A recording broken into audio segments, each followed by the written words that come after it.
Hi ಎಲ್ರಿಗೂ ನಮಸ್ಕಾರ. Sanju vets Geetha 2011ರಲ್ಲಿ release ಆಗಿದ್ದ ಬ್ಲಾಕ್ ಬಸ್ಟರ್ ಸಿನಿಮಾ. ನಾಗಶೇಖರ್ ಅವರು ಡೈರೆಕ್ಟ್ ಮಾಡಿ ಶ್ರೀನಗರ ಕಿಟ್ಟಿ ಹಾಗೂ ರಮ್ಯಾ ಲೀಡ್ ರೋಲಲ್ಲಿ ಆ್ಯಕ್ಟ್ ಮಾಡಿದ್ದ ಸಿನಿಮಾ. ಈಗ 14 ವರ್ಷಗಳ ನಂತರ ಇದೇ ಹೆಸರು ಇಟ್ಕೊಂಡು ಅದರ ಪಾರ್ಟ್ 2 ಅಂತ ಸಿನಿಮಾ ಮಾಡಿದ್ದಾರೆ. ಇದು ಸಹ ನಾಗಶೇಖರ್ ಅವರ ನಿರ್ದೇಶನದ ಶ್ರೀನಗರ ಕಿಟ್ಟಿ ಹಾಗೂ ರಚಿತಾರಾಮ್ ಆ್ಯಕ್ಟ್ ಮಾಡಿರುವಂಥ ಸಿನಿಮಾ. ಅಲ್ಲಿ ರಮ್ಯಾ ಇದ್ದರು, ಇಲ್ಲಿ ರಚಿತಾರಾಮ್ ಇದ್ದಾರೆ. ಅಲ್ಲಿ ನಾಗಶೇಖರ್ ಹಾಗೂ ಕಿಟ್ಟಿ ಇದ್ದರು, ಇಲ್ಲೂ ನಾಗಶೇಖರ್ ಹಾಗೂ ಕಿಟ್ಟಿ ಇದ್ದಾರೆ.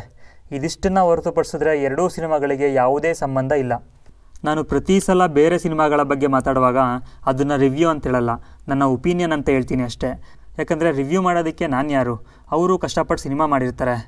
ಕಲೆಕ್ಟಿವ್ ಒಪಿನಿಯನ್ಸ್ ಆರ್ ರಿವ್ಯೂಸ್ ಅನ್ನೋದು ನನ್ನ ನಂಬಿಕೆ. ಆದರೆ ಈ ವಿಚಾರದಲ್ಲಿ ನಾನು ರಿವ್ಯೂನೇ ಮಾಡ್ತಿದ್ದೀನಿ ಅಂತ ಹೇಳ್ತೀನಿ. ಯಾಕೆಂದರೆ ನಾನು 90ಸಿಂದ ಸಿನಿಮಾ ನೋಡ್ತಾ ಇದ್ದೀನಿ. ಒಂದು ಸಿನಿಮಾ ಹೇಗಿರಬೇಕು, ಯಾವ ಕಾಲಘಟ್ಟದಲ್ಲಿ ಯಾವ ಥರದ ಸಿನಿಮಾ ಜನಗಳಿಗೆ ಇಷ್ಟ ಆಗುತ್ತೆ ಅನ್ನೋ ಒಂದು ಸಣ್ಣ ತಿಳುವಳಿಕೆ ನನಗಿದೆ. ಸಲದಕ್ಕೆ ನಮ್ಮ ಟೈಮು, ಹಣ, ಶಕ್ತಿ ಎಲ್ಲನೂ ಆ ಸಿನಿಮಾಗೋಸ್ಕರ ವ್ಯಯ ಮಾಡಿರ್ತೀವಿ. ಸೊ ಪೀಟಿಗೆ ಜಾಸ್ತಿ ಆಯಿತು. ಈಗ ಸಂಜು ವೆಟ್ಸ್ ಗೀತಾ 2 ರಿವ್ಯೂಗೆ ಬರೋಣ.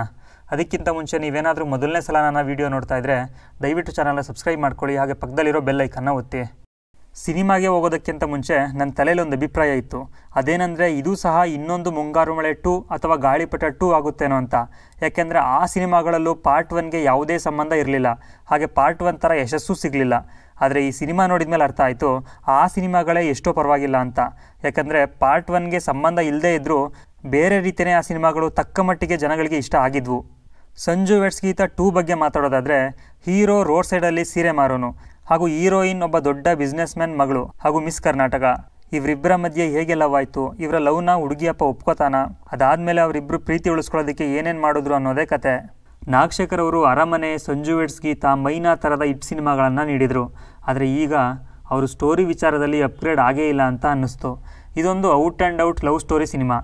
20 ವರ್ಷದ ಹಿಂದೆ ಈ ಫಿಲ್ಮ್ ಬಂದಿದ್ದರೆ ಜನಗಳಿಗೆ ಇಷ್ಟ ಆಗ್ತಿತ್ತೇನೋ, ಬಟ್ ಈಗ ಇದೆಲ್ಲ ಸೆಪ್ಪೆ, ಪ್ರೆಡಿಕ್ಟೇಬಲ್, ರುಟೀನ್ ಅಂತ ಅನ್ನಿಸ್ತು.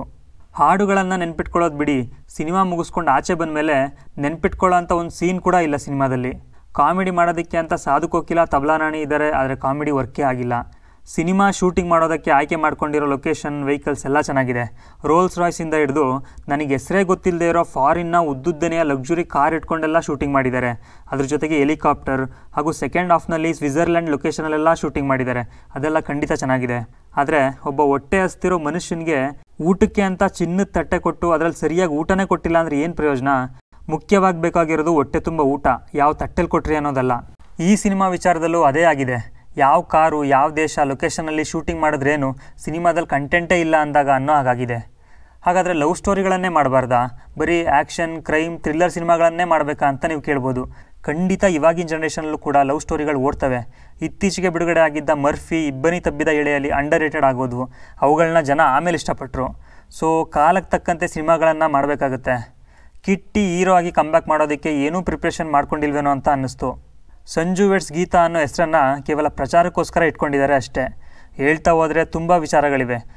ಸೊ ಮೇ ಬಿ ಇದೊಂದು ಬಿಲೋ ಅವರೇಜ್ ಸಿನಿಮಾ ಅಂತ ಅನ್ನಿಸ್ತು. ಇದಿಷ್ಟು ನನ್ನ ಅಭಿಪ್ರಾಯ. ನೀವೇನಾದರೂ ಸಿನಿಮಾ ನೋಡಿದರೆ ನಿಮಗೆ ಹೇಗೆ ಅನ್ನಿಸ್ತು ಅನ್ನೋದನ್ನು ಕಮೆಂಟ್ ಮಾಡಿ. ಬಾಯ್.